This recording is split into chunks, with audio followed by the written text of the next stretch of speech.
এখন বন্ধ করে দিছে।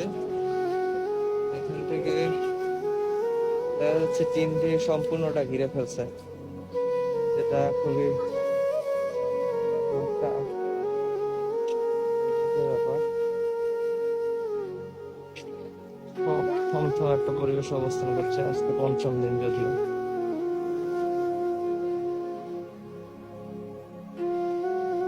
সবাই ভিতরে ঢোকার জন্য একদম অস্থির হয়ে আছে। ঢুকতেছে